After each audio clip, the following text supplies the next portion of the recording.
Shalom to all of you. We welcome you, Royals.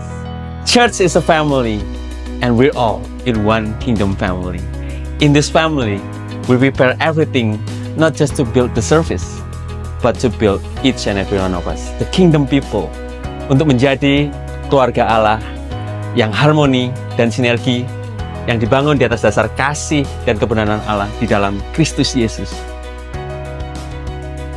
Adalah kerinduan kami bahwa hubungan kita bukan sekedar di ibadah minggu saja yang sifatnya surface, high and by, tapi deeper than that.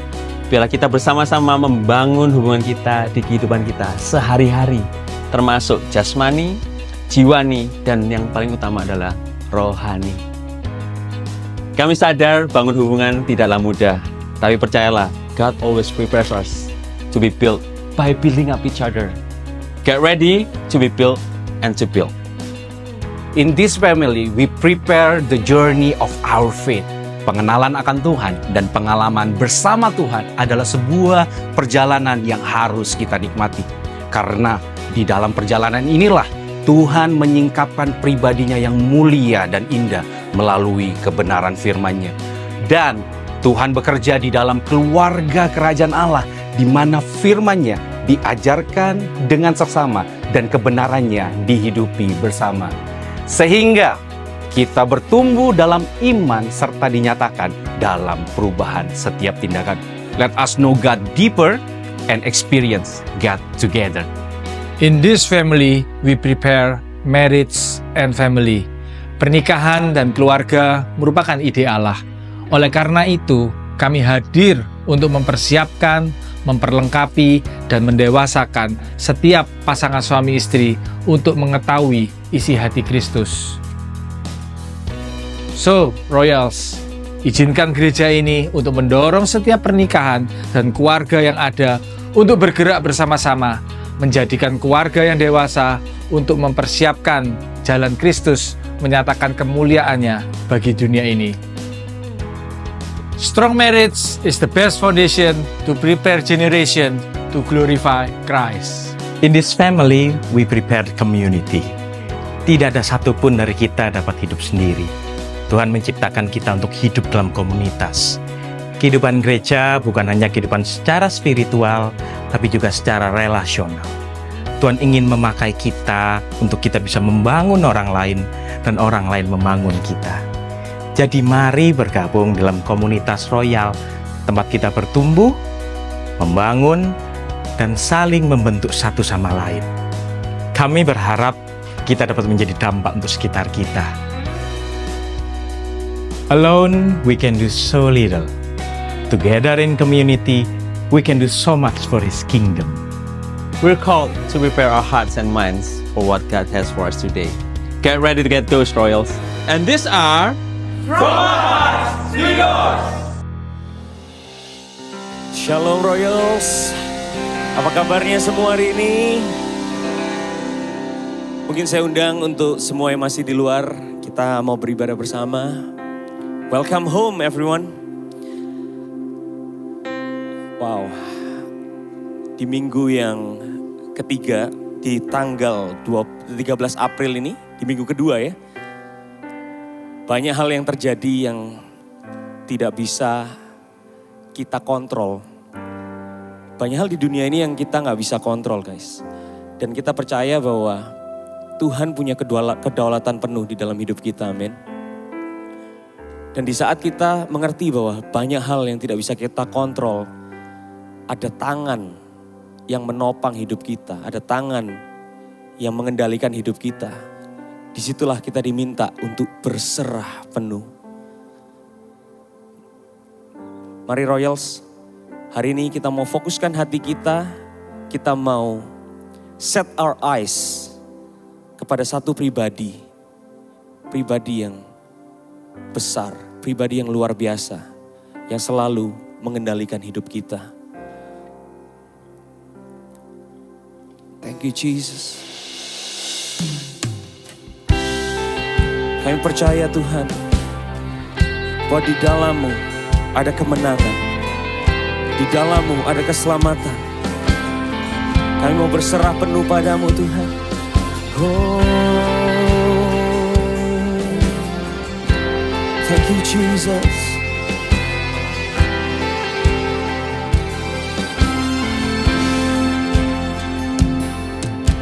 Engkau hadir di setiap langkahku, Kau pelita di setiap jalanku, dan ku tahu hidupku dalam-Mu sesuai rencana-Mu. Dalam kelam tak akan ku ragu, dalam badai tak akan ku goyah, dan ku tahu dalam kesesakan Kau peliharaku.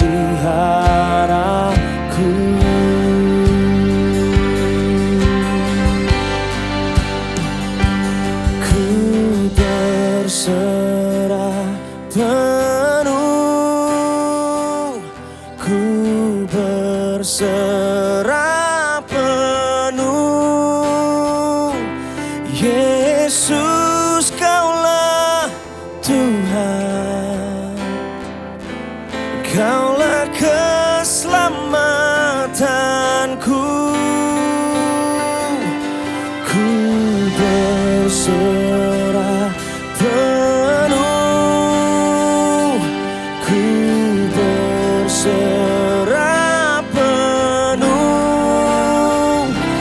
Yesus, Kaulah Tuhan, Kaulah kemenanganku.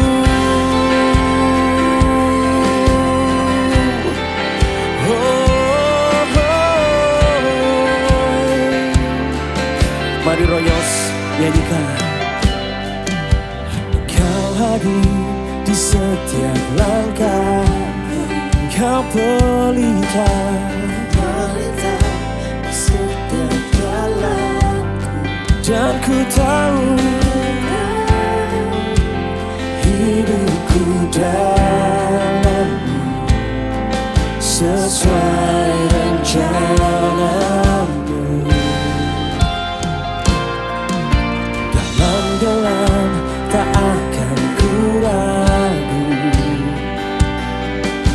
dalam badai tak akan ku goyah, dan ku tahu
Ku berserah penuh. Royals nyanyikan. Ku berserah penuh. Yesus Kaulah Tuhan. Kaulah keselamatanku.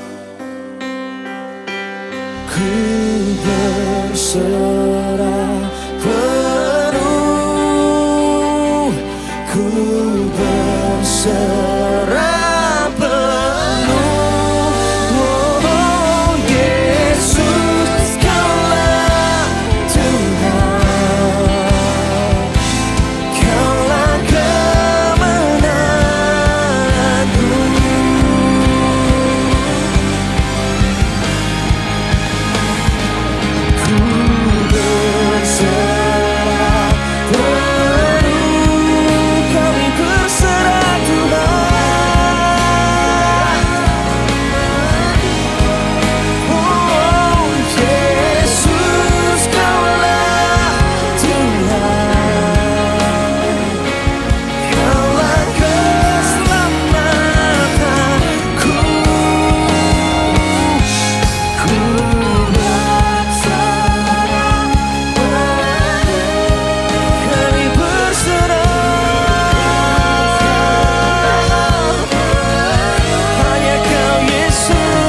Yesus Kaulah Tuhan, Kaulah kemenanganku.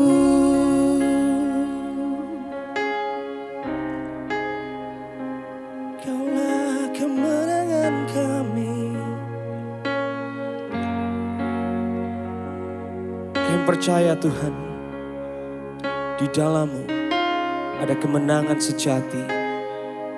Bukan rancangan kami, tapi rancangan-Mu yang terjadilah dalam hidup kami Tuhan.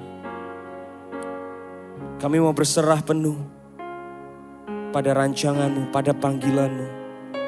Karena kami tahu Tuhan, Kau selalu pegang kendali dalam hidup kami.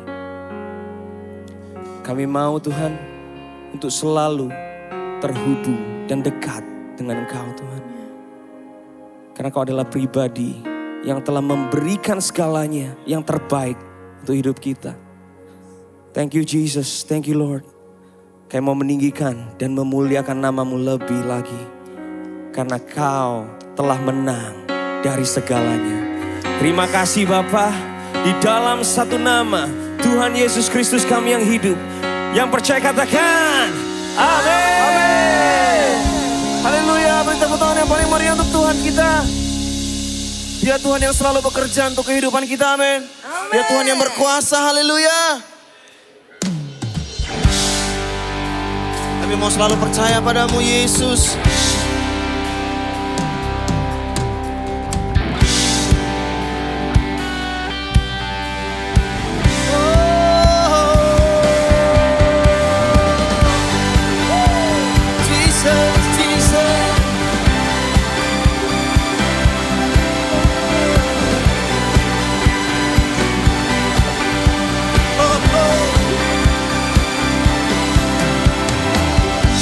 Selalu percaya Kau Tuhan yang membuka jalan di saat tiada jalan. Firman-Mu berkuasa mengubah semua keadaan. Yes, ada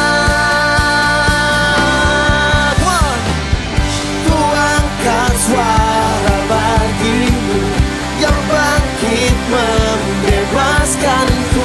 Kau bekerja dahsyat di dalamku. Berjalan dalam-Mu Tuhan, berjalan dalam janji-Mu. Ku dapat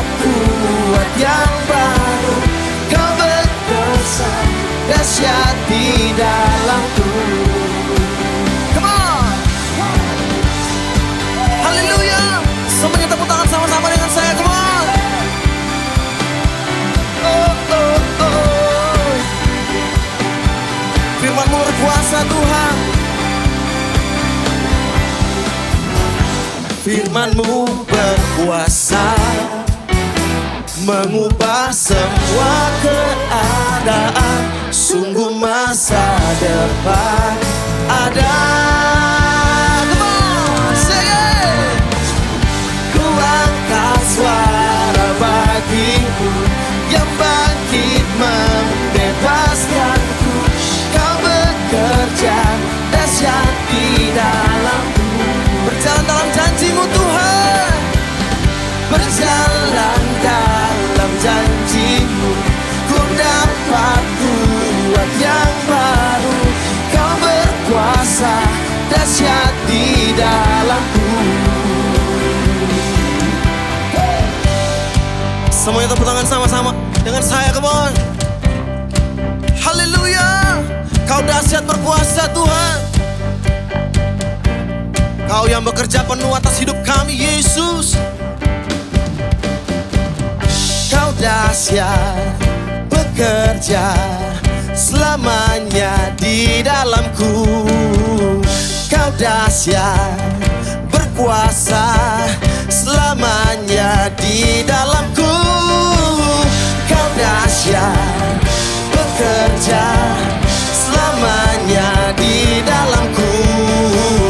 Kau dahsyat bekerja selamanya di dalamku. Kau dahsyat bekerja selamanya di dalamku. Kau dahsyat berkuasa selamanya di dalamku. Oh, ku angkat suara bagimu yang bangkit membebaskan. Kau bekerja dahsyat di dalamku. Oh, berjalan dalam janji-Mu, ku dapat kuat yang baru. Kau berkuasa dahsyat di dalamku. Oh, ku angkat suara bagimu yang bangkit membebaskanku. Kau bekerja dahsyat di dalamku Yesus. Berjalan dalam janji-Mu, yeah. Kuat yang baru. Kau berkuasa dahsyat di dalamku. Kau berkuasa. Kau berkuasa dahsyat di dalamku. Oh, Kau berkuasa dalamku. Haleluya. Haleluya. Berikan sorak-sorai kemuliaan bagi Kristus yang mau berjalan dari kemuliaan sampai kemuliaan. Sorakan haleluya. Mari Royals, berikan pujian yang terbaik, sebab di dalam namanya ada kuasa. Amin. Haleluya. Mari kasih tepuk tangan yang terbaik bagi Kristus. Come on church, nyanyikan. Tak pernah ku ragu akan kesetiaan-Mu.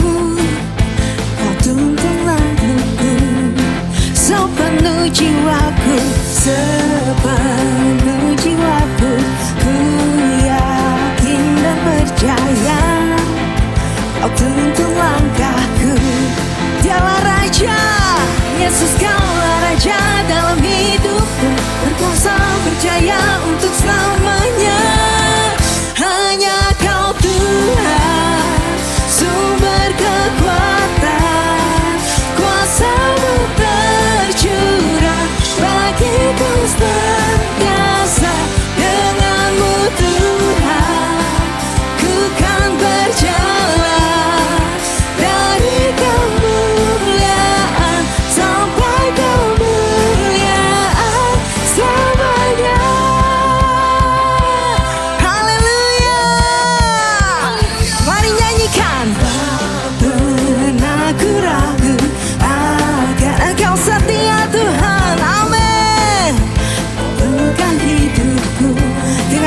seluruh jiwamu katakan. Ku yakin dan percaya kau tuntun Yesus Raja. Haleluya. Ya Tuhan, hanya kau Tuhan, sumber kekuatan, kuasa-Mu tercurah bagiku senantiasa. Dengan-Mu Tuhan, ku kan berjalan dari kemuliaan sampai kemuliaan selamanya. Haleluya. Biar musik memuji Tuhan. Mari berikan sorak-sorai. Mari kasih tepuk tangan di atas kepala. Haleluya.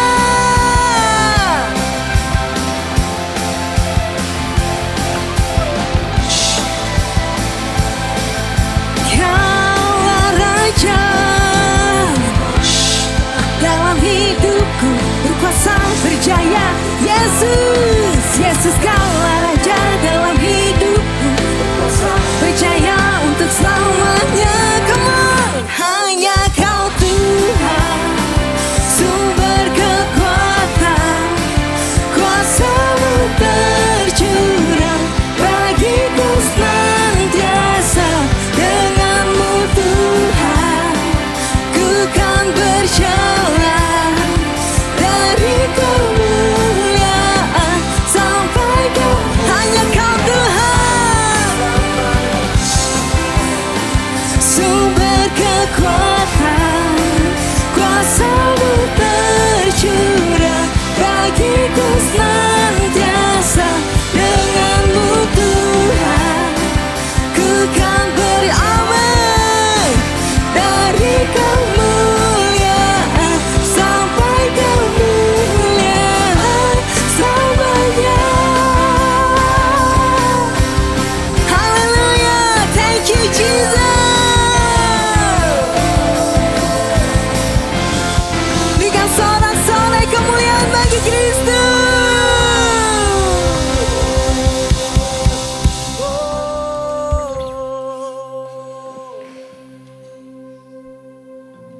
Firman Tuhan dalam Wahyu mengatakan, Aku adalah Alfa dan Omega, yang awal dan yang kemudian, yang awal dan yang akhir. Haleluya. Terpujilah nama-Mu Tuhan.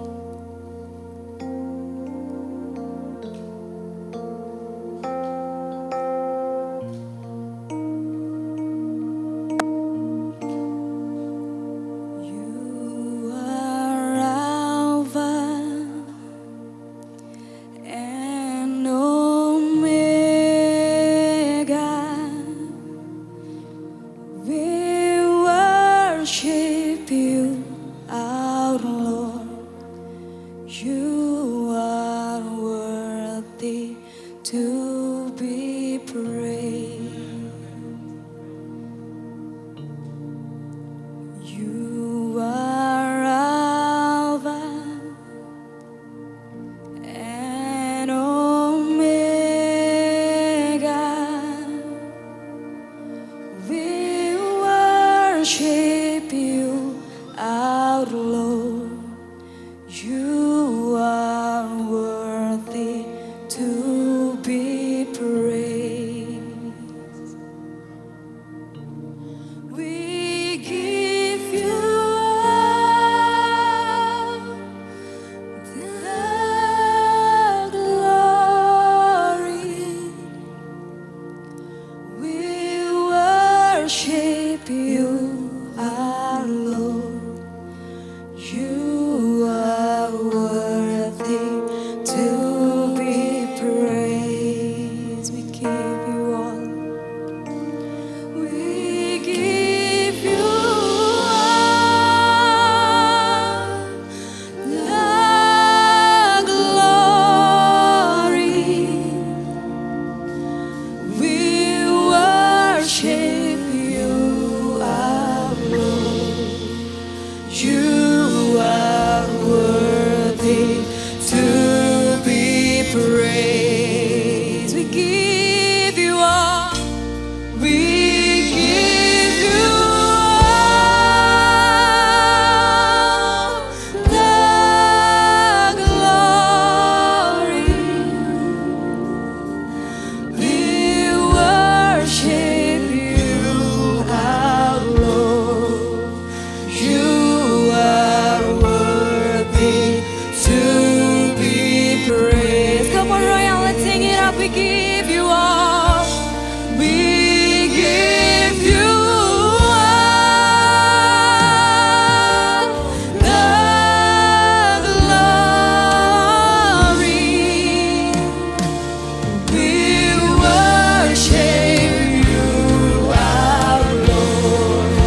pujian kami.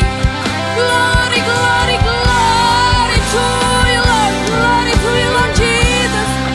Hallelujah.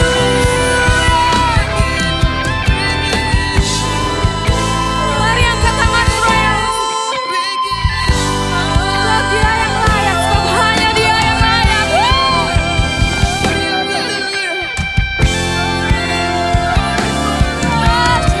Worship you. Come on, sing, let's sing it up,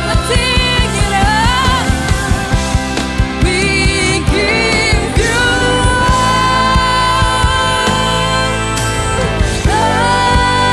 the glory. We worship you.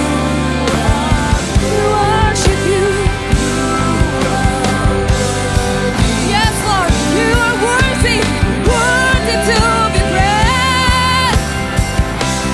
We give you all the glory. We worship you, our Lord. You are worthy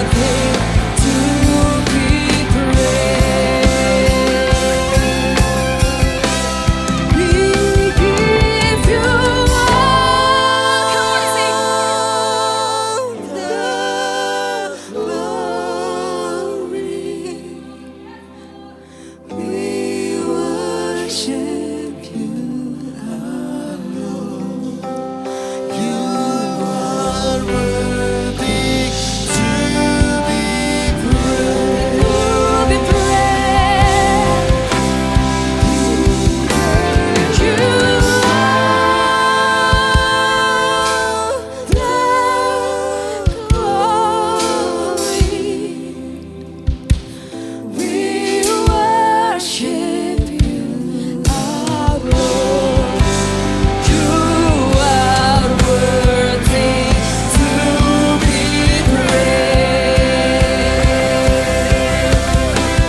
We give you all, the glory. We worship you, our Lord. You are worthy to be praised. You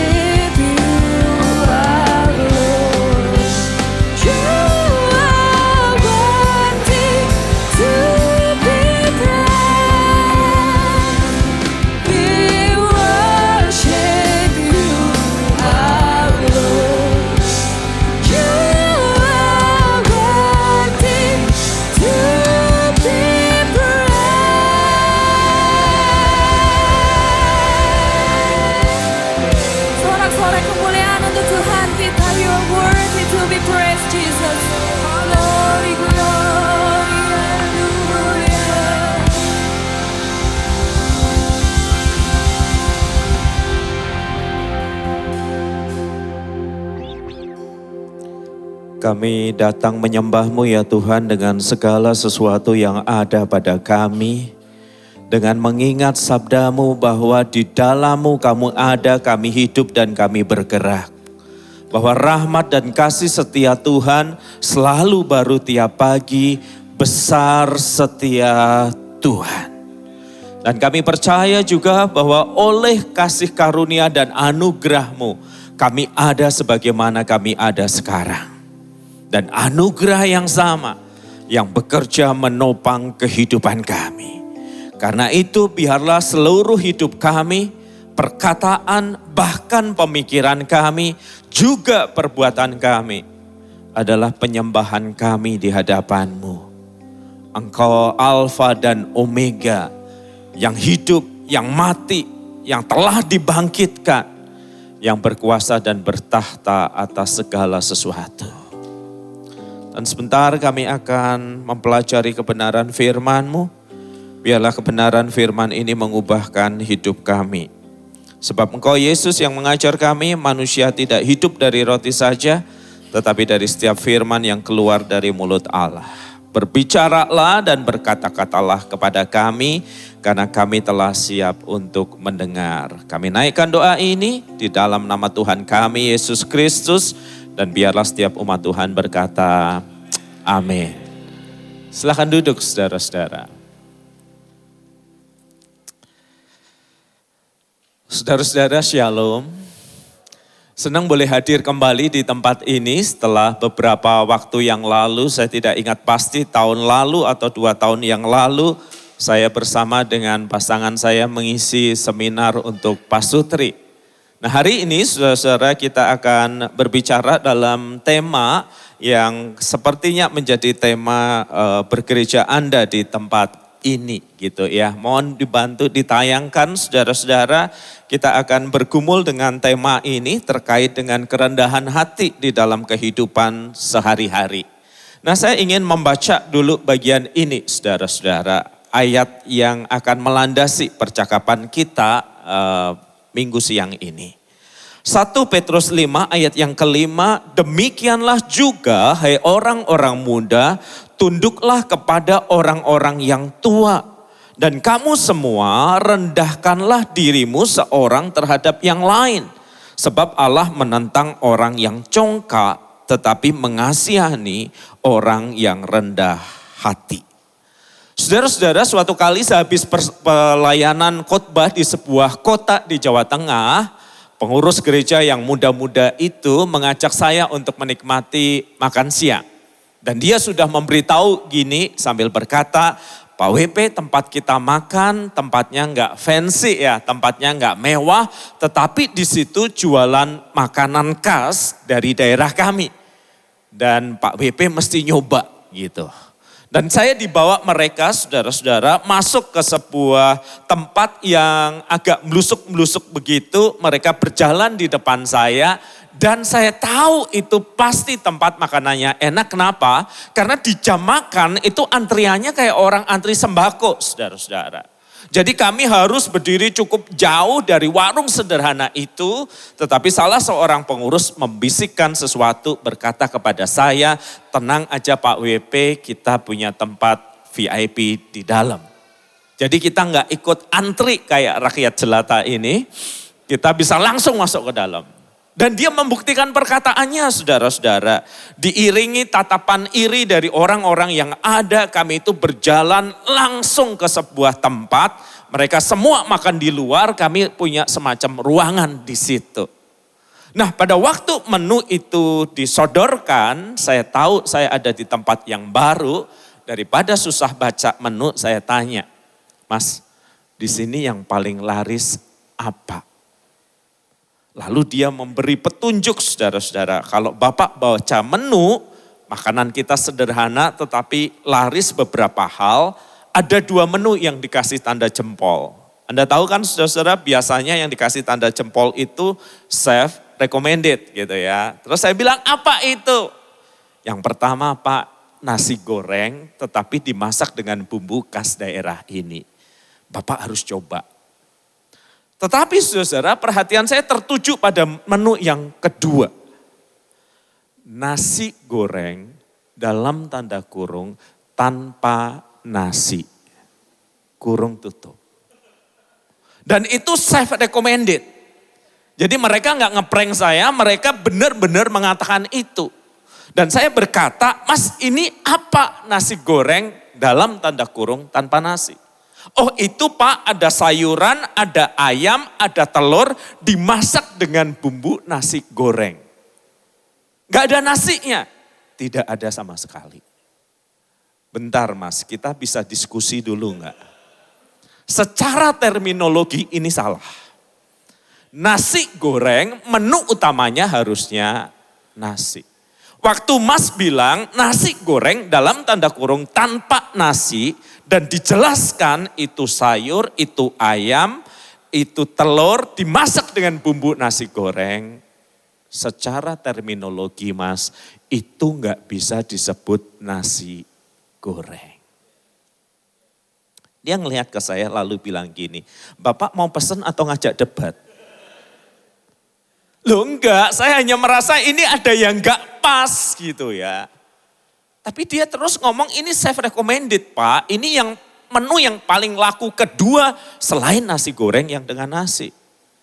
Anda kalau nggak percaya ya, Anda ntar googling tuh di Jawa Tengah ada varian kayak begitu. Nah jadi saya bilang begini, ini saya pesen deh karena saya pengen nyoba.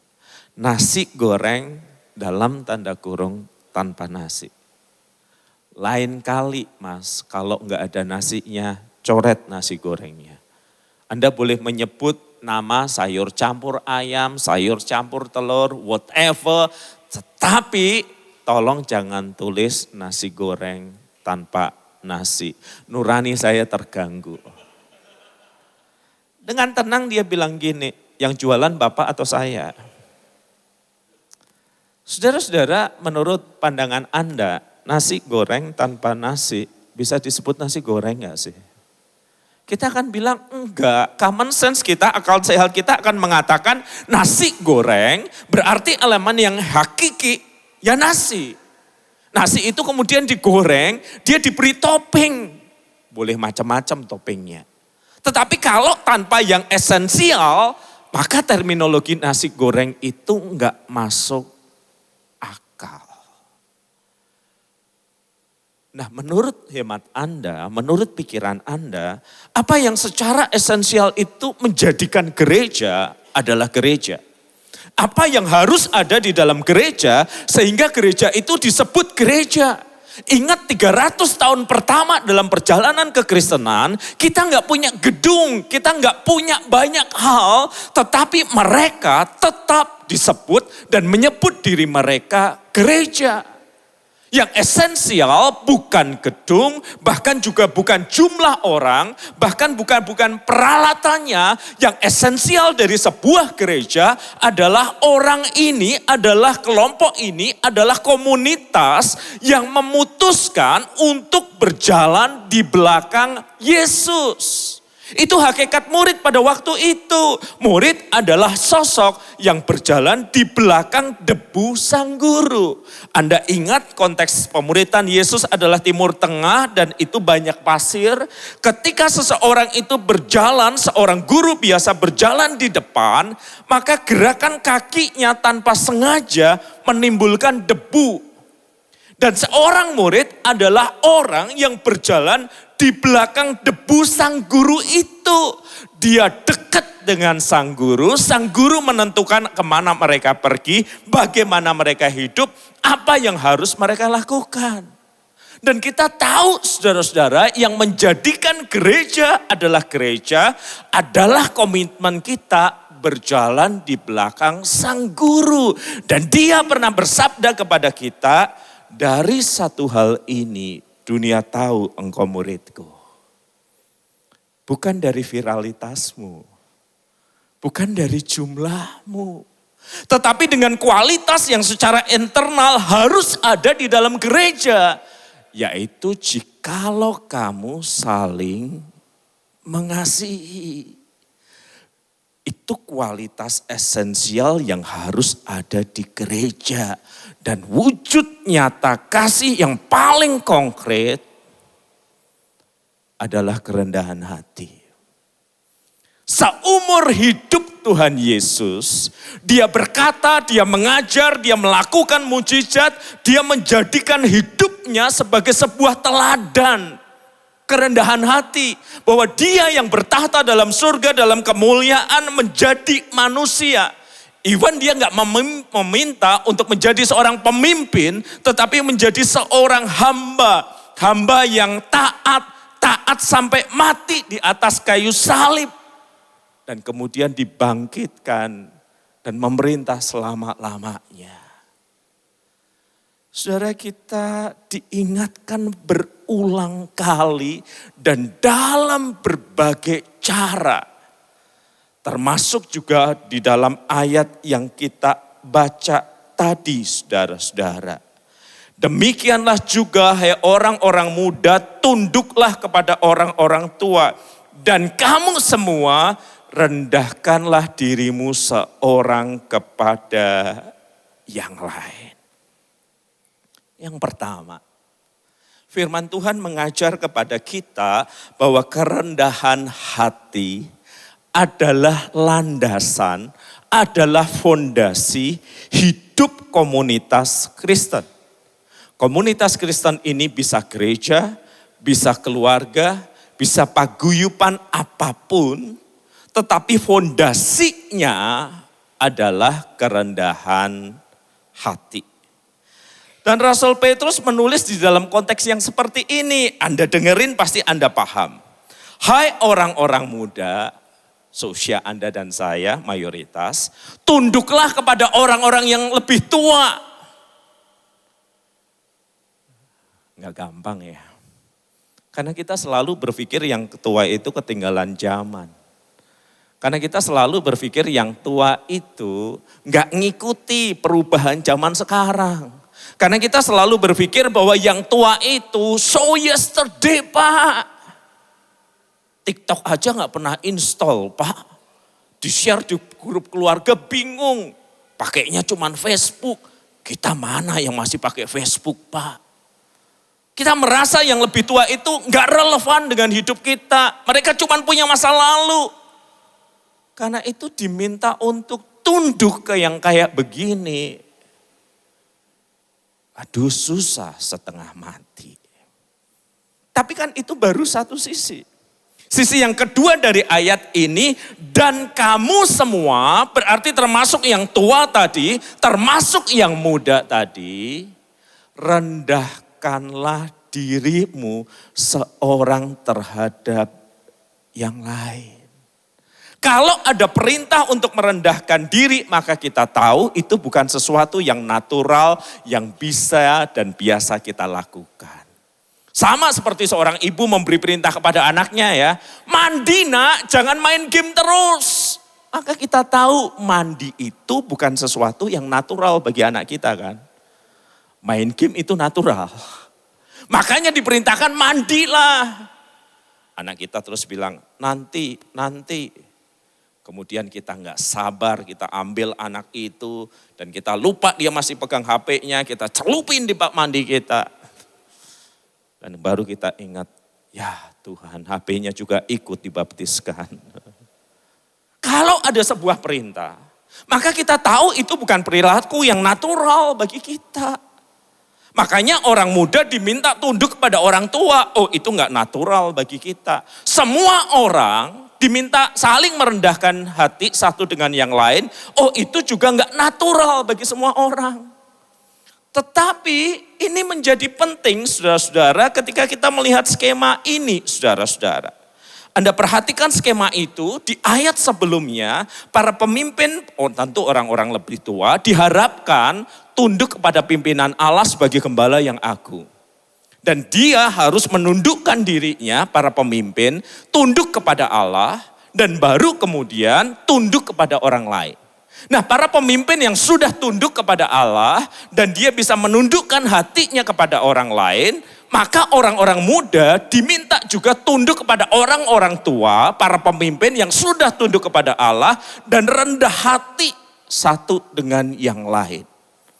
Alias ingin mengatakan apa? Relasi dalam komunitas, gereja ataupun rumah tangga, gak bisa jalan tanpa kerendahan hati. Kalau tidak kerendahan hati, yang muncul apa? Ego. Kalau yang muncul ego, kemudian hasilnya apa? Hasilnya adalah perpecahan. Kalau yang muncul adalah perpecahan, maka ada konflik, ada luka berkepanjangan terus. Kenapa Anda dan saya diminta untuk hidup dalam kerendahan hati? Karena enggak ada komunitas yang isinya orang egois, yang isinya orang sombong, yang akan bertahan. Makanya Anda enggak punya grup WhatsApp orang-orang sombong bukan? Enggak ada. Makanya nggak ada gereja namanya Gereja Orang Sombong Indonesia. Nggak ada. Karena ketika kesombongan itu mengemuka, dia selalu mau dirinya, spotlight pada dirinya.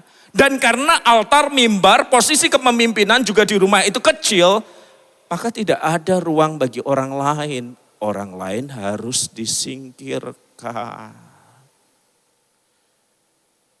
Anda ingat murid Yesus yang pernah datang kepada Yesus ketika Yesus berkata tentang penderitaannya, Guru, waktu engkau datang, bolehkah kami duduk di kanan dan kirimu? Kalau 2 minta di kanan dan kiri, yang 10 kemana?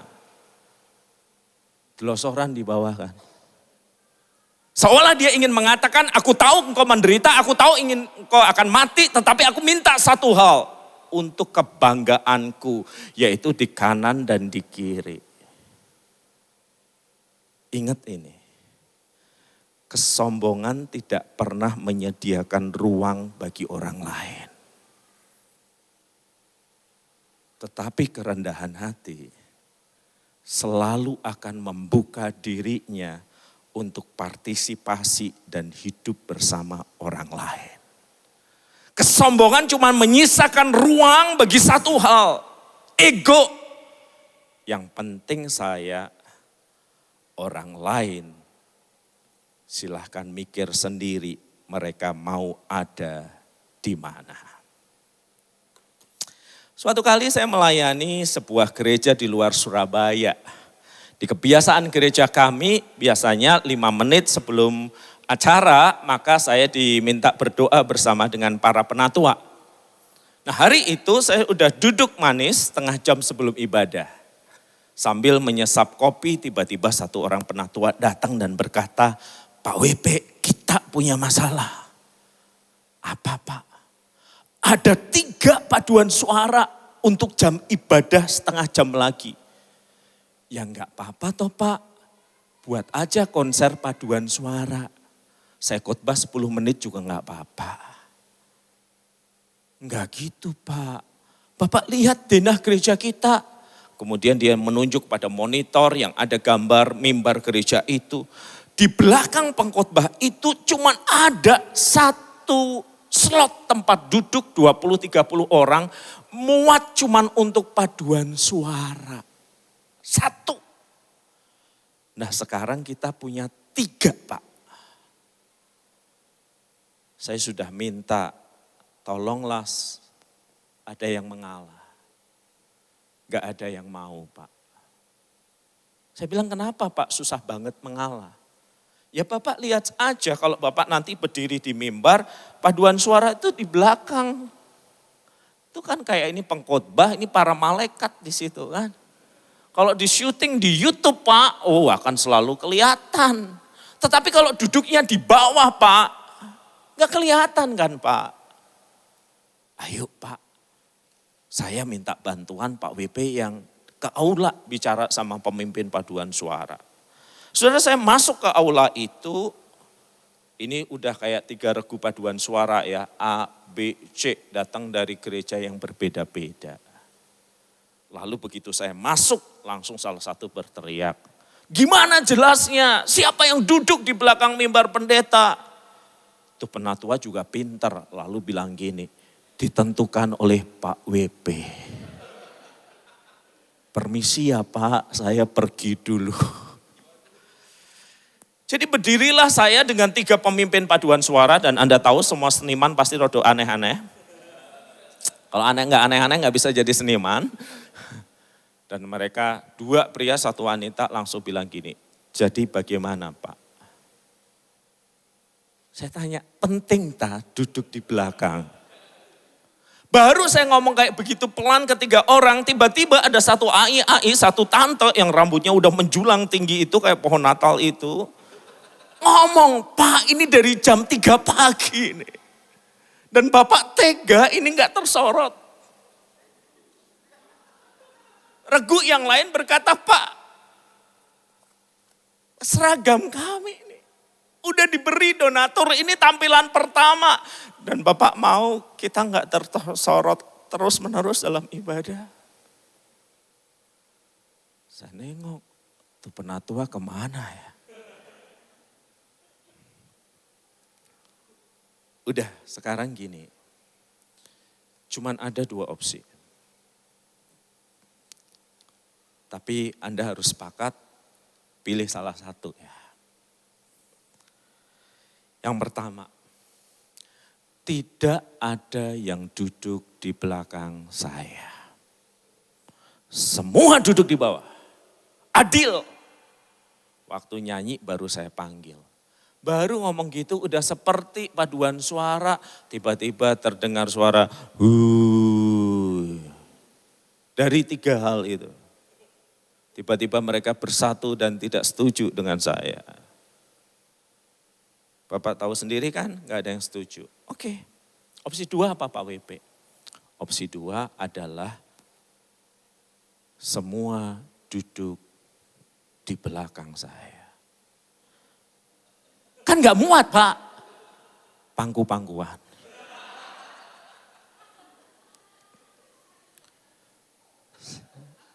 Ini mau pelayanan atau mau apa sih? Ini mau memberi pujian bagi Tuhan, semua untuk Tuhan. Atau ingin berkata bahwa saya pengen dilihat, saya pengen disorot, saya pengen muncul, saya pengen menunjukkan kepada orang lain bahwa ini loh saya di sini. Saudara-saudara, kerendahan hati itu gak pernah natural di dalam hidup kita. Dengerin tuh anak-anak Anda ketika anak satu berkata, weh Didik dapat nilai 9 Pak. Ma 9 nih. Kakaknya dengar lalu berkata, dia baru dapat 9 sekali, saya 3 kali. Gitu kan. Kerendahan hati itu bukan sesuatu yang natural, tetapi tanpa itu yang berkuasa dan yang bertahta adalah kesombongan. Kesombongan mengarahkan pada ego. Ego itu akan berujung pada konflik. Konflik pada akhirnya berakhir dengan perpecahan. Enggak di gereja, enggak di rumah tangga juga sama. Anda nonton enggak konten yang viral itu? 4 bapak-bapak pakai baju putih.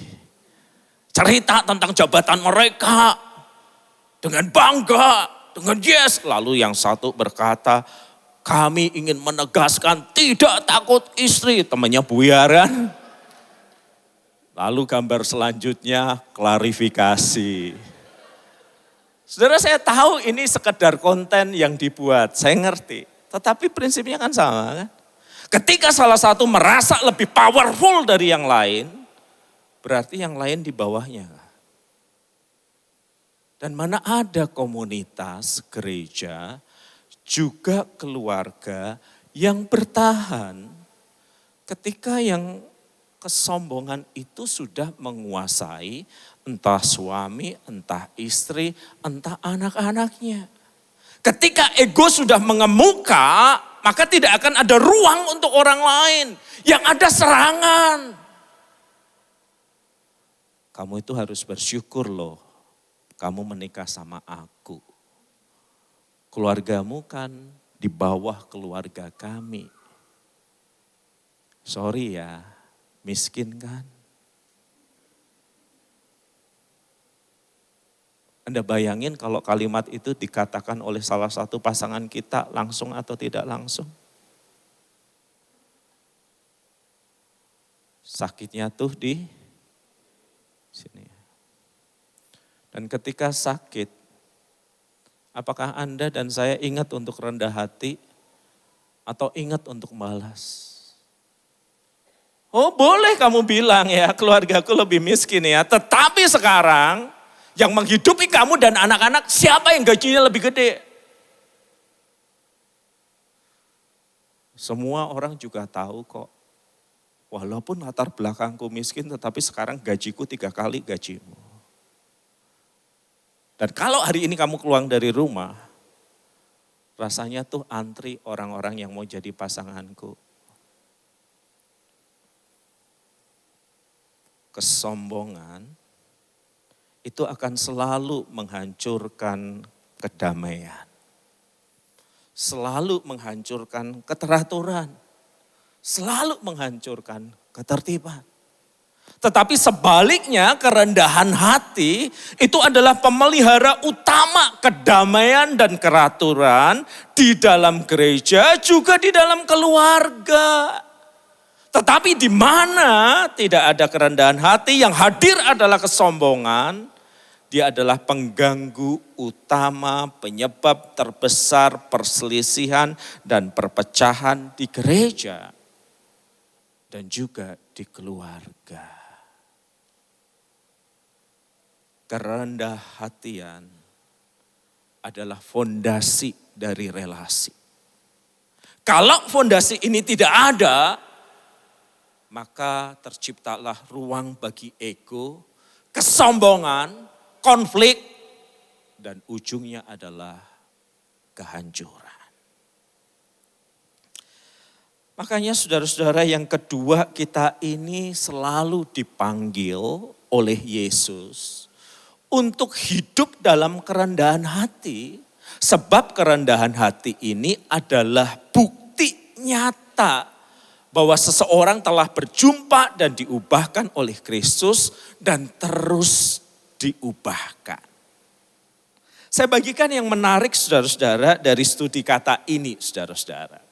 Dalam terjemahan bahasa Indonesia cuman dikatakan kayak begini saudara-saudara. Dan kamu semua rendahkanlah dirimu seorang terhadap yang lain. Terjemahan Inggris sedikit lebih harafiah, clothe yourself with humility. Artinya ini kita seperti kita habis mandi begitu ya. Kemudian kita mengambil baju. Kita clothe ourselves agar proper keluar. Dan ini diminta clothe yourself with humility. Jadi kita mengenakan pakaian kerendahan hati. Dan yang menarik ketika kita masuk sedikit lebih dalam bahasa Yunani-nya saudara-saudara, kata yang digunakan untuk mengenakan pakaian, clothe yourself tadi, itu adalah kata yang saya sendiri susah ngomongnya itu, tetapi itu berasal dari kata kerja yang menggambarkan sesuatu yang diikat dengan simpul di belakang leher ini atau di belakang ini. Dan ini biasanya digunakan, baju tambahan ini digunakan oleh siapa saudara-saudara? Oleh pelayan.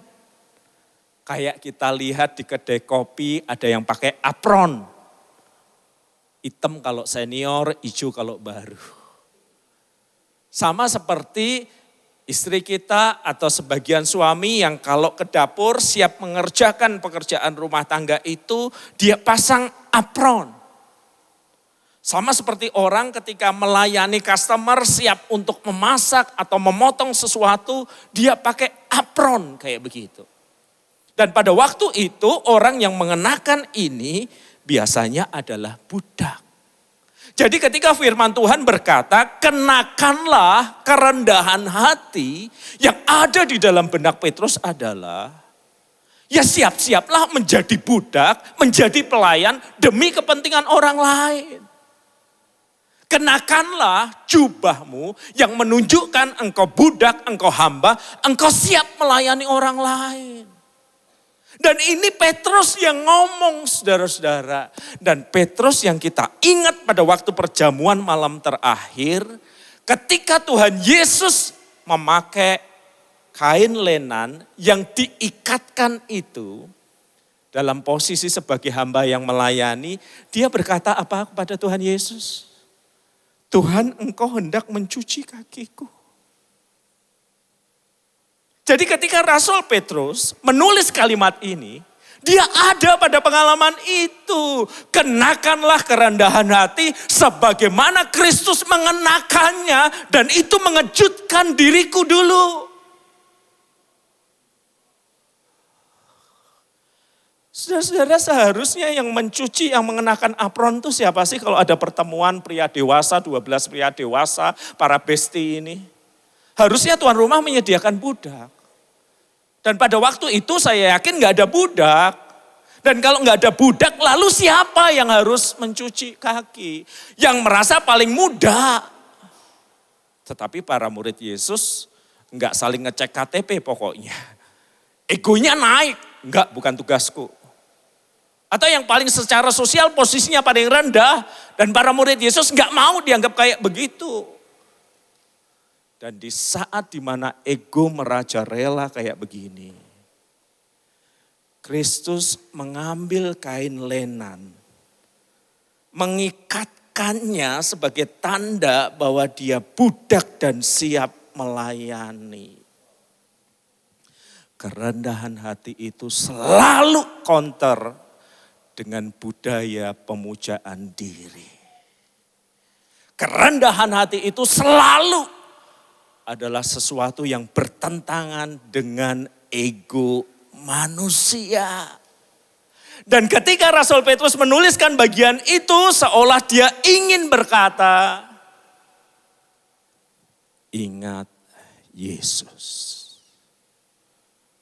Dia mengambil celemek atau apron itu sehelai kain lenan, dia mengikatkannya dan kemudian dia melakukan perbuatan seorang budak. Dan Petrus seolah ingin berkata, aku gak pernah melupakan itu. Sebab aku yang protes dan berkata kepadanya, tolong bersihin semua. Engkau gak pantas untuk melakukan ini, kalau kau ingin melakukan ini, tolong bersihkan semua. Di kemudian hari Rasul Paulus menuliskan kalimat ini. Sebaliknya hendaklah dengan rendah hati yang seorang menganggap yang lain lebih utama dari dirinya sendiri. Dan janganlah tiap-tiap orang hanya memperhatikan kepentingannya sendiri, tetapi kepentingan orang lain juga. Hendaklah dalam hidupmu bersama kamu menaruh pikiran dan perasaan yang terdapat juga dalam Kristus Yesus. Apa pikiran dan perasaan Kristus? Kerendahan hati. Sesuatu yang selalu berlawanan counter dengan budaya kita.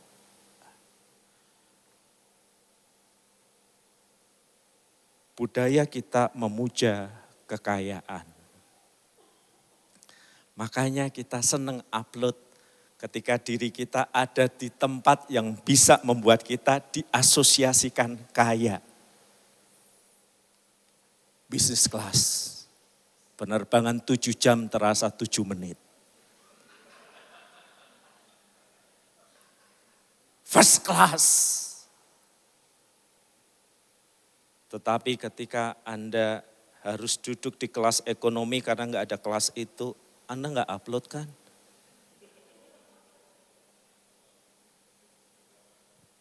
Upload sesuatu yang kemudian membuat kita akan merasa dipuji dan keren. Itu budaya kita kan. Ambil potret bersama pasangan, latar belakang besi-besi yang dikenal orang sebagai Menara Eiffel itu loh. Ya itu kan besi semua sebenarnya. Cuman di luar negeri aja. Kita cepret hashtag two of us. Hashtag somewhere only we knew. Hashtag God grace, hashtag Eiffel. Kita seneng kan? Tapi kalau Anda makan di pinggir kembang kuning, Anda nggak upload apa-apa kok. Anda seneng, saya juga seneng kok. Yang kayak gitu kan. Kita diajar budaya kita bahwa segala sesuatu yang menampakkan kita kaya, segala sesuatu yang menampakkan kita keren, segala sesuatu yang menampakkan kita ini extraordinary, memberi makan sama ego, itu yang kita lakukan kan. Potret upload, kue sih. Lalu Anda kasih tag lokasi. Sebuah restoran di Jawa Timur ya, saya nggak enak nyebut namanya. Padahal juga semua orang tahu Anda lagi di Swedia. Kita senang ya kayak gitu. Segala sesuatu yang wah, kekayaan, kepopuleran, penghargaan orang, itu kita sukai. Dan beberapa orang menjadi sangat lapar terhadap itu. Lalu sambil makan sama pasangan ngecek. Kok cuman 3 yang like ya? Mamahmu, mamahku, sama suster kita. Ini Instagram error gak sih? Maka kerendahan hati makin asing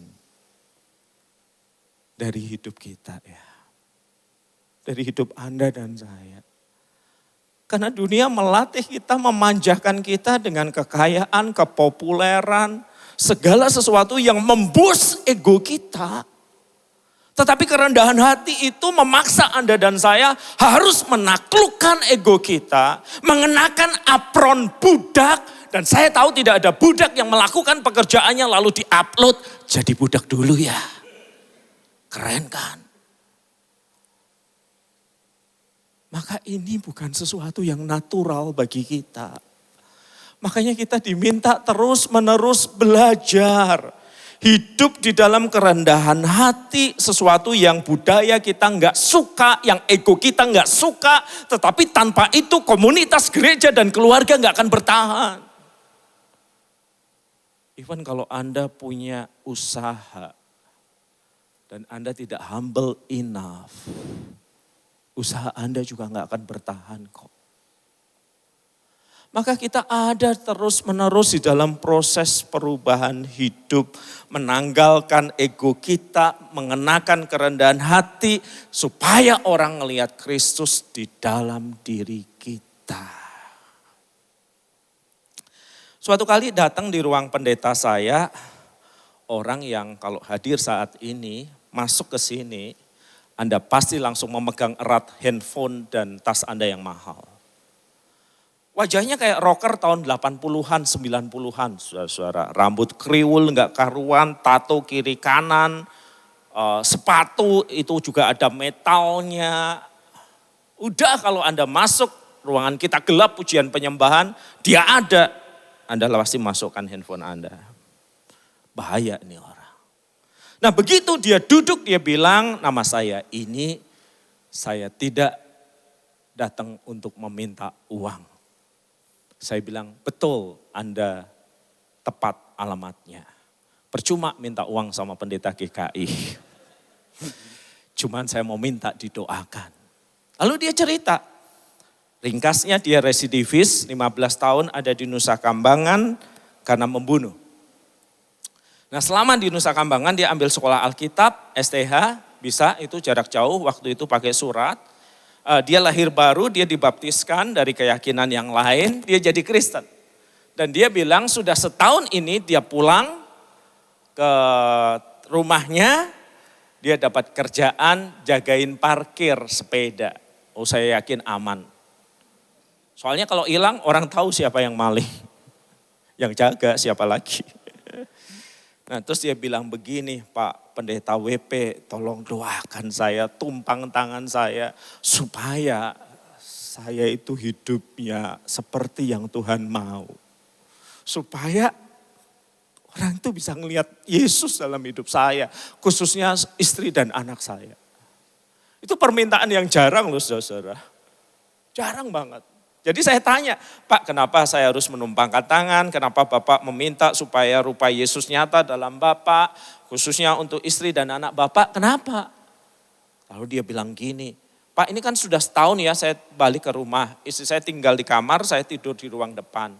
Istri saya nggak mengizinkan saya masuk kamar, karena saya dulu suka mukulin dia, menganiaya dia, dan saya dulu memang betul-betul kurang ajar lah. Dan istri saya nggak aman, oke. Nah tapi masalahnya kan sekarang saya udah dalam Tuhan ya Pak. Saya itu baca Alkitab Pak. Tiba-tiba istri saya yang bersih-bersih lewat itu naruh tangannya di jidat saya. Sehat tak? Kok baca Alkitab? Tumben. Loh berarti istri saya kan nganggap saya gila Pak. Atau enggak sakit kok sekarang saya baca Alkitab. Itu enggak apa-apa Pak, saya masih bisa mengendalikan ego saya. Cuman suatu kali saya berlutut, saya berdoa dan berkata, Bapa yang di surga, tiba-tiba ada suara Pak. Ya anakku, istri saya ternyata Pak. Lalu istri saya bilang, ayo mau ngamuk, pukulan kalau berani. Ego saya langsung mentok jedok Pak, mau saya pukul tapi saya ingat. Saya udah dalam Tuhan. Dan saya cerita ini ke Pak WP karena saya nggak kuat Pak, saben hari digituin. Manusia lama saya pengen mukul, manusia lama saya pengen bentak, saya nggak bisa mengalah dan rendah hati itu susah. Pak. Tolong ya Bapak tumpang tangan doain supaya saya seperti Yesus. Sebenarnya saya agak pesimis lihat wajahnya nggak mungkin berubah seperti Yesus.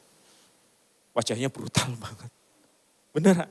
Tapi dari kerinduan itu saya tahu hatinya itu lembut, rohnya lembut, maka saya berdoa, saya tumpang tangan dia. Tuhan biarlah rupamu nyata di dalam wajah yang udah hancur berantakan ini. 3 bulan kemudian dia kembali. Pak WP, Pak, doanya sip. Saya bilang bukan doanya yang sip, tapi pasti sudah ada yang sesuatu terjadi dan kamu yang luar biasa dipakai Tuhan. Gimana ceritanya? Pak, saya berdoa Pak. Kali ini istri saya enggak bilang, kali ini istri saya enggak ngomong, kali ini istri saya enggak naruh tangan di jidat saya Pak. Cuman waktu saya berdoa kusuk, tiba-tiba saya merasa seperti ada air yang segar Pak. Dan saya buka mata, itu air beneran Pak. Saya nengok. Istri saya Pak pakai air bekas pel diguyurkan ke kepala saya. Dan ketika saya nengok, istri saya berkata, saya baptis lagi kamu. Itu air kotor Pak, bekas pel. Saya langsung marah, saya angkat istri saya dengan tangan kanan saya. Kalau saya dulu bertobat, saya sebelum bertobat mukul pakai tangan kanan. Kalau sudah bertobat kiri boleh tuh Pak. Saya angkat dengan tangan kanan saya udah siap mukul dan tiba-tiba tangan saya gemetar. Saya ngerasa gak nyaman, saya ngerasa gak enak. Dalam kondisi kayak begitu istri saya justru berteriak, pukulan. Saya jatuh Pak, lemes. Dan saya bilang sama Tuhan, susah bener ikut kamu. Istri dan anakku saja gak percaya kalau aku sudah berubah.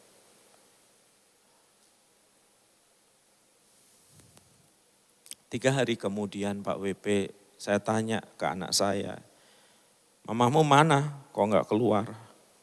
Mama sakit, kata mama pendarahan. Saya ingat, saya enggak punya duit Pak. Tapi saya ingat cerita Alkitab Tuhan Yesus menyembuhkan perempuan dari pendarahan kan. Maka pagi itu saya masuk pintu kamar istri saya ketok enggak dibukain, saya paksa masuk. Saya lihat istri saya di situ, saya ulurkan tangan saya, istri saya bilang jangan bunuh. Dan saya bilang, saya enggak mau bunuh, saya mau doain kamu. Saya letakkan tangan, saya doakan istri saya mohonkan belas kasih Kristus Pak. 3-4 hari kemudian istri saya sembuh. Dan Pak WP tahu, istri saya datang kepada saya dan berkata, kalau Yesusmu bisa mengubah pria egois mau menang sendiri kayak kamu, kayak binatang kayak kamu. Jadi orang yang begitu sabar sama aku mau ikut Yesusmu.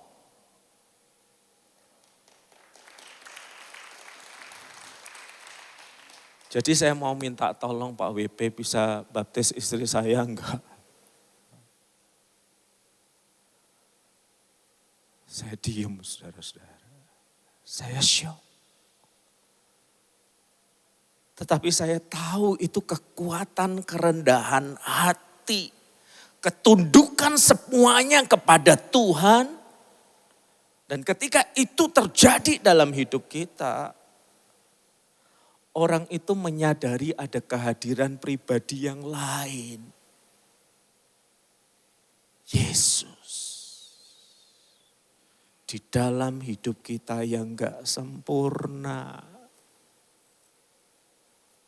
Bukan kemarahan yang mengubah suami atau istri kita. Bukan juga uang yang kita miliki yang bisa mengubah hatinya. Yang bisa mengubah hati anak-anak kita juga bukan semua yang kita sediakan untuk mereka. Tetapi ketika mereka bisa melihat Yesus di dalam hidup kita, Karena kita memutuskan untuk mengenakan apron, celemek, baju kerendahan hati. Karena kita berjalan di belakang Kristus yang rendah hati. Setiap kebaikan dalam kehidupan Kristen tumbuh di tanah kerendahan hati. Tanpa kerendahan hati, setiap kebajikan, setiap kebaikan, setiap kasih karunia menjadi layu.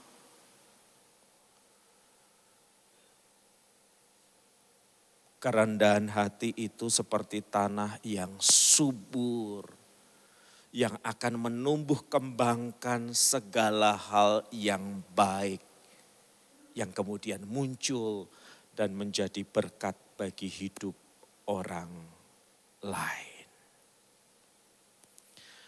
Tuhan memanggil kita untuk mempraktikkan kerendahan hati. Karena kita sadar, gereja, keluarga, bisnis gak akan bertahan kalau diisi orang-orang sombong. Dan yang terpenting kita tidak bisa menuntut kerendahan hati itu kepada orang lain. Tetapi kita menuntutkannya seharusnya pada diri kita sendiri. Dan kita tahu ketika kita menuntutkan kerendahan hati pada diri kita sendiri, itu adalah bukti nyata kehidupan yang diubah bukan oleh sekolah, bukan oleh pendidikan, bukan oleh institusi yang lain, tetapi oleh Kristus lewat kuasa Roh Kudus-Nya. Mari kita berdoa. Biarlah kami memeriksa diri dan pikiran kami. Setiap konflik yang ada di keluarga, setiap konflik yang ada di gereja, setiap konflik yang ada di bisnis kami, kalau kami boleh mengakui mayoritas atau bahkan semua berakar pada sebuah kesombongan. Ego yang kemudian mencetuskan kalimat-kalimat yang melukai istri, suami, anak-anak, yang melukai anak buah kami, bahkan atasan kami, juga para pemimpin kami di gereja ataupun orang yang kami pimpin. Mayoritas konflik itu adalah buah dari kegagalan kami untuk mengendalikan diri. Dan kami juga mengerti ketika ego mengemuka, maka persekutuan pecah. Dan masing-masing orang membawa luka yang mendalam. Kami tahu itu. Dan kami juga mengerti bahwa manusia pertama Adam dan Hawa jatuh ke dalam dosa. Karena mereka tidak hidup rendah hati, karena mereka mengingini sesuatu yang membuat mereka menjadi seperti Allah. Kami juga mengerti bahwa malaikat yang melayani di sorga jatuh ketika mereka ingin menjadi seperti Allah. Tuhan Yesus, ketika kami menata dan mempersiapkan hati kami untuk menyambut perjamuan kudus nanti, ingatkan kami. Kristus yang kami sembah, yang kami ikuti, mengambil kain lenan itu, mengikatkan pada pinggangnya dan melayani. Dan firman Tuhan berkata yang sama kepada kami untuk mengenakan kerendahan hati. Bukan sesuatu yang natural bagi hidup kami, tetapi sesuatu yang kami pelajari ketika kami mengikut Kristus. Ketika kami menjadi murid-murid-Mu. Dan mari Roh Kudus tolonglah kami. Agar kami makin dekat mengikut Kristus. juga dalam kerendahan hati Kristus. Di dalam namamu kami berdoa. Amin. Amin. Terima kasih Bapak Pendeta Wahyu atas firman yang sudah disampaikan hari ini. Kita akan masuk di dalam perjamuan kudus. Royals yang belum mendapatkan roti dan anggur bisa angkat tangan. Teman-teman Asyir akan melayani saudara. Tetap angkat tangan saudara sampai rekan-rekan Asyir melayani saudara dengan baik.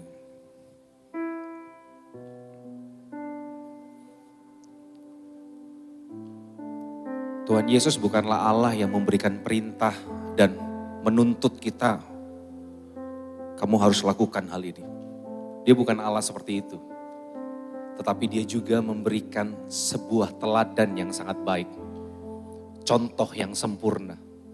Tetapi Tuhan Yesus juga bukan menjadi teladan yang baik. Kalau hanya Tuhan Yesus menjadi teladan yang baik, dia hanya menjadi tokoh moral dalam kehidupan kita. Tapi satu hal yang luar biasa, ketika Tuhan Yesus mati di atas kayu salib, hari yang ketiga dia bangkit. Dia naik ke sorga. Dia curahkan Roh Kudusnya. Itu tandanya dia yang memerintahkan, dia yang mencontohkan, dan dia juga memberikan kemampuan di dalam kehidupan kita. Hari ini mari kita teduhkan hati kita sejenak. Kita renungkan.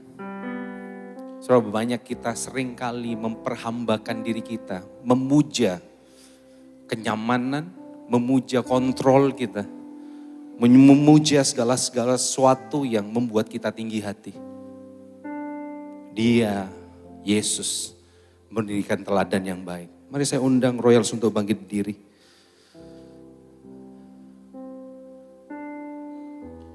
Membasuh kaki hanya dilakukan oleh budak. Ketika tuannya habis berpergian jauh, kakinya kotor, dan sang budak harus mencuci kaki tuannya.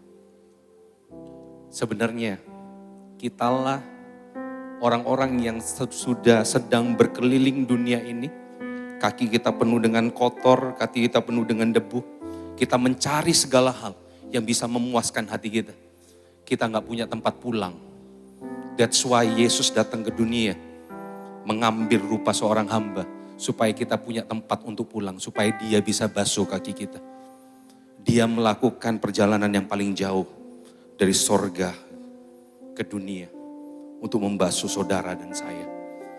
Hari ini ketika Yesus membasuh kaki murid-muridnya, dia melepaskan jubahnya. Setelah itu dia memakai lagi jubahnya. Tetapi pada waktu di atas Golgota, jubahnya gak dipakai lagi.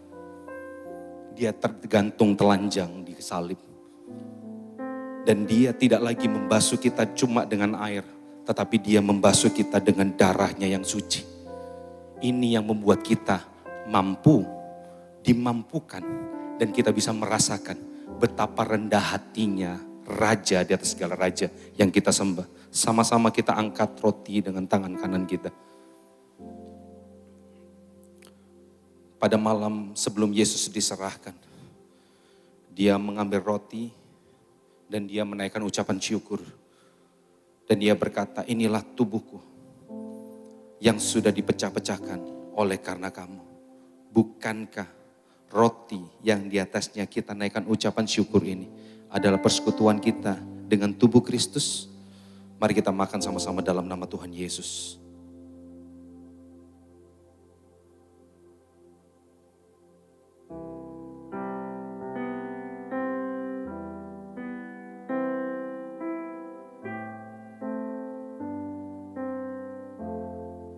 Mari kita angkat cawan yang berisi anggur. Setelah itu Tuhan Yesus mengambil cawan yang berisi anggur. Dia menaikkan ucapan syukur dan dia berkata, inilah darahku yang dicurahkan untuk kamu. Darah perjanjian yang baru. Kita semua gagal untuk menuruti apa yang diperintahkan oleh Allah. Tetapi ini perjanjian baru, kita tidak pernah dilepaskan. Kasih karunia-Nya selalu menjangkau kita dan anugerah-Nya selalu menopang kita. Bukankah cawan yang di atasnya kita naikkan ucapan syukur ini adalah persekutuan kita dengan darah Kristus. Mari kita sama-sama minum dalam nama Tuhan Yesus.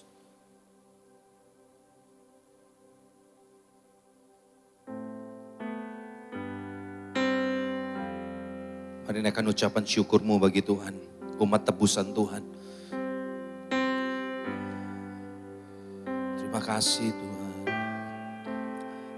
Terima kasih buat karyamu, buat anugerahmu. Oh terima kasih. Terima kasih Tuhan.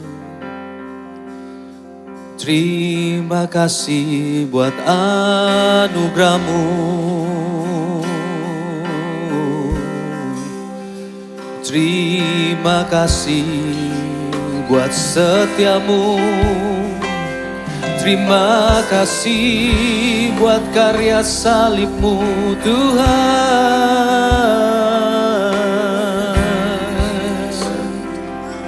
Terima kasih Kau selamatkan kami,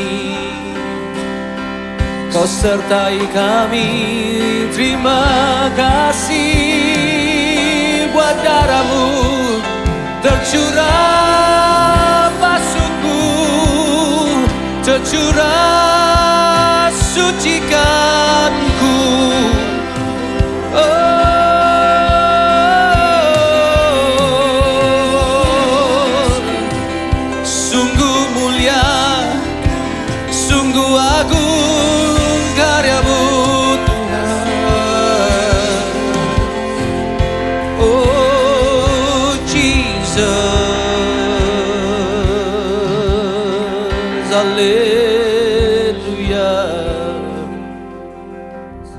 Kami ucap syukur buat hari ini Tuhan, buat firman yang sudah dibagikan. Kami percaya Roh Kudus Engkau yang menginsyafkan kami. Kami percaya Roh Kudus Engkau yang terus menopang kami, sehingga kami terus berjalan di belakang Sang Guru. Berjalan terus mengiring Yesus sampai akhir kehidupan kami. Dan biarlah nama-Mu saja yang ditinggikan Tuhan. Kristus makin nyata dalam kehidupan kami. Berkati Pak WP yang sudah menyampaikan isi hati-Mu dalam kehidupan kami. Diberkati setiap pelayanannya Tuhan, diberkati keluarganya. Kemanapun Pak WP pergi Tuhan, Kristus diberitakan, Injil Kerajaan Allah semakin luas diberitakan. Pak WP melalui kehidupannya memuridkan banyak orang dan nama-Mu dipermuliakan melalui kehidupannya Tuhan. Terima kasih, kami mengucap syukur buat hari ini. Kami percaya Kau terus beserta dengan kehidupan kami, membawa kami semakin serupa seperti Kristus.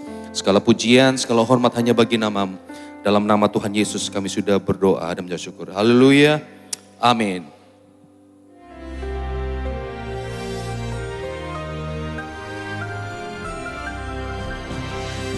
Semua warga kerajaan hiduplah sebagaimana Kristus telah hidup. Barang siapa mengatakan dia ada di dalam Kristus, dia wajib sebaiknya hidup sama seperti Kristus telah hidup. Tidak ada raja yang mencuci kaki daripada hamba-hambanya. Cuma Dia. Dan saya masih ingat saudaraku firman yang sama yang saya sampaikan minggu yang lalu. Mika 6 ayat ke-8. Ini penting sekali. Sebab jangan berpura-pura ataupun ingin tahu. Dan Tuhan memberitahu apa yang berkenan pada Dia. Yang pertama-tama hidup dalam keadilan. Mispat, sesuai firman. Yang kedua hidup dengan hesed, yaitu kasih setia. Kasih setia ini dalam perjanjian juga antara suami istri. Dan yang ketiga, kenapa timbul pertengkaran, perkelahian, bahkan perang? Kenapa? Yang satu meninggikan diri, yang satunya rendah diri. Dan timbullah kalau dua orang gila baru ada peperangan. Dan firman Allah menunjukkan hidup dengan rendah hati di hadapan Allahmu. Saya punya dua orang saudara dan yang satu masih hidup, yang satunya sudah bersama Tuhan.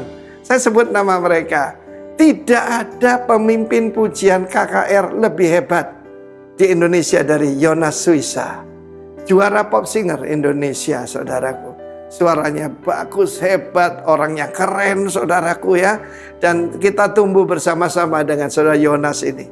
Dan karena dia punya trofi, Yaitu waktu dia jadi juara pop singer seluruh Indonesia. Belum ada idol-idol, belum ada yang seperti itu. Kalaupun ada kejuaraan pasti Yonas, sebab saudaraku dia seperti Lionel Richie Indonesia. You know what? Satu hari kalau dia pulang dari pelayanan, di depan itu ada trofinya disorot dengan lampu, saudaraku. Ya, dia sangat bangga. Aku ini pemimpin yang hebat. Aku ini penyanyi yang paling top, tetapi melayani Tuhan sampai Tuhan berbicara pada dia. Malaikatku paling jelek, 1 juta kali lebih bagus dari kau. Engkau melayani aku karena kasih karuniaku. Waduh, saudaraku. Dia minta ampun, lalu dia bakar trofinya. Jadi kalau sekarang pulang dan tidak lihat lagi apa yang dia bisa banggakan, dia cuma bilang, Tuhan, semua karena kemurahan-Mu. Saudara, saya bayangkan suara saya ini kalau Tuhan pakai untuk presenter dan sebagainya, itu betul-betul triple grace from the Lord. Sebab apa? Pak Chris Madusama kan bilang, Pak Arifin itu suaranya serak-serak mengerikan katanya. Yang kedua, sahabat saya sudah bersama Tuhan, Ade Manuhutu. Siapa penyanyi yang begitu hebat, punya golden records? Saudaraku, wah waktu itu kan masih kaset ya. Waduh, luar biasa. Dia punya beberapa golden records di ruang tamunya. Dan saudaraku, dia juga bebas dari affair. Orangnya sangat terkenal. Dan orang lihat dia rendah hati. Tetapi saudaraku kan tidak lihat yang di dalam. Satu hari dia mengalami kecelakaan. Waktu dia pulang rumah, semua golden records-nya hilang, saudaraku. Dan istrinya berkata, aku kan penolongmu. Aku bantu kamu supaya rendah hati. Semulai saat itu dia lagi bisa membanggakan dirinya. Karena dia melayani Tuhan. Bukan karena dia hebat. Bukan dia penyanyi paling top. Tetapi karena kemurahan Tuhan. Hiduplah dalam kerendahan hati. Tapi ingat, semua itu bukan karena kita punya kelebihan. Bukan kuat, bukan gagah. Tapi rohku, kata Tuhan. Karena itu setiap saudara, yuk minta. Sebab Tuhan benci orang congkak, memusuhi orang congkak, orang sombong, tetapi memberikan kasih karunia kepada yang merendahkan dirinya. Walk humbly with your God. God bless you. Amin.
Shalom Royals Family.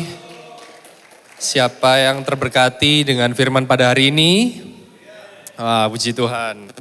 Oke, saya mengucapkan terima kasih kepada Today's Preacher kita, Bapak Pendeta Wahyu Pramudia. Beliau dari GKI Ngagel. Dan seperti yang beliau sampaikan, beliau pernah menjadi pembicara pada Couples Works Out Loneless pada tahun 2024. Oke, setelah ini kita akan memasuki ke persembahan. Persembahan hari ini ada persembahan pembangunan dan reguler.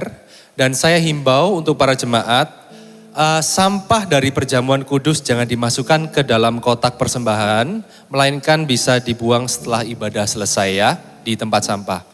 Untuk para jemaat yang belum mendapatkan amplop bisa mengangkat tangan, nanti akan dibantu oleh rekan kita, dan mari kita berdoa. Tuhan, terima kasih atas berkat-Mu pada hari ini. Ajari kami untuk selalu rendah hati ya Tuhan. Dan sebentar kami akan memberikan persembahan kami, biarkan apa yang kami berikan bisa menyenangkan hatimu dan memperluas kerajaan surga di muka bumi ini. Haleluya, amin. Oke, selagi kantong persembahan dijalankan, saya ingin menyapa jemaat pada pagi hari ini. Mungkin ada yang baru pertama kali hadir, bisa mengangkat tangan? Wah, luar biasa jemaat setia semua ya. Untuk para jemaat setia yang belum bergabung dengan KC atau Komsel, kami infokan bisa bergabung, bisa scan QR Code dan tinggal dipilih ya. Ada koko-koko ganteng di sini, tinggal dipilih, bisa masuk ke Komsel yang sudah tertera. Dan selanjutnya, ada quick words setiap hari Rabu melalui IG Live at royals.surabaya pada pukul 12 siang. Jadi jangan lupa notifikasi handphone dinyalakan pada pukul 12 siang. Quick words akan dibawakan oleh Dodi Sujanto. Beliau merupakan Royal Marriage and Family Pastor. Lalu next week preacher kita akan dilayani oleh koko saya sendiri, Pastor Andrew Juana. Beliau merupakan Royal Lead Pastor. Kemudian GBI Rock Surabaya akan mengadakan ibadah Jumat Agung dengan tema The Power of His Resurrection yang akan dipimpin oleh Pendeta Daniel Yanuar Tanujaya. Ibadah ini akan dilakukan di 2 tempat, di wilayah barat di Rock Royal Residence, wilayah timur di Rock City Church. Ibadah akan dilaksanakan hari Jumat 18 April 2025 jam 10 pagi, open door jam 9.30 dan akan disertai ibadah roki. Jadi jemaat yang mau membawa anak-anaknya bisa diarahkan ke ibadah roki. Dan untuk menjadi perhatian kita bersama, kami menghimbau Bapak atau Ibu untuk hadir lebih awal yaitu pada jam open door, karena akan ada refleksi kematian Kristus exhibition yang akan kita saksikan bersama. Refleksi kematian Kristus ini bertujuan supaya kita dapat merenungkan karya pengorbanan Kristus lewat kematiannya di kayu salib. Oleh karena itu, kami mengundang kehadiran seluruh jemaat pada ibadah ini. Yang terakhir, hospitality kita disumbang oleh salah satu jemaat keluarga royal. Penasaran? Yaitu nasi kucing. Bukan daging kucing ya. Oke, sekian pengumuman pada hari ini. Saya akan tutup dengan pantun. Ke McD beli es krim sundae.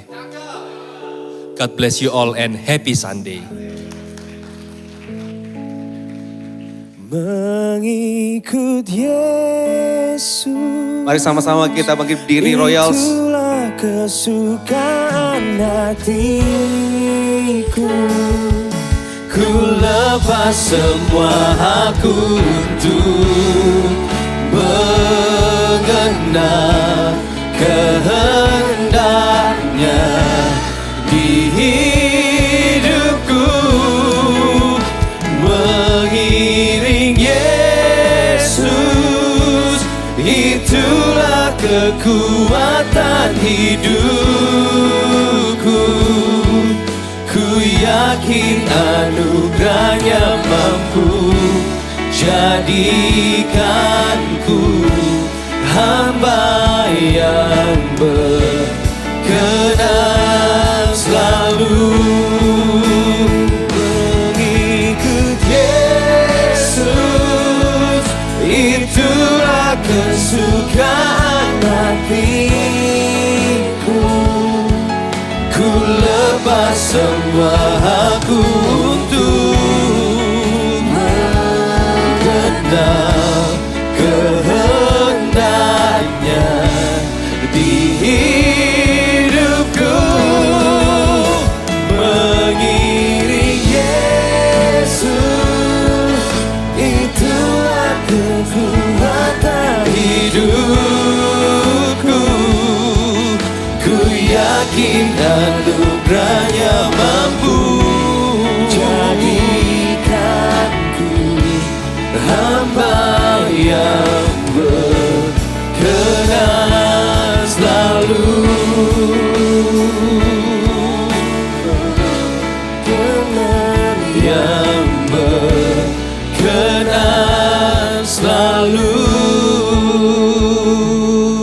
Israel, sama-sama angkat kedua tanganmu. Tuhan memberkati dan melindungi engkau. Tuhan mengarahkan wajahnya dan menyinari engkau dengan kasih karunia. Kemanapun engkau pergi, Kristus dinyatakan. Kemanapun engkau melangkah, berkat kasih karunia Tuhan mengikuti kehidupanmu. Tuhan Yesus Kristus benar-benar nyata di dalam kehidupanmu melalui perkataanmu, melalui setiap perbuatanmu, melalui setiap keputusan-keputusanmu. Kasih, kuasa, serta hikmat Kristus nyata di dalam kehidupanmu dan melalui kehidupanmu.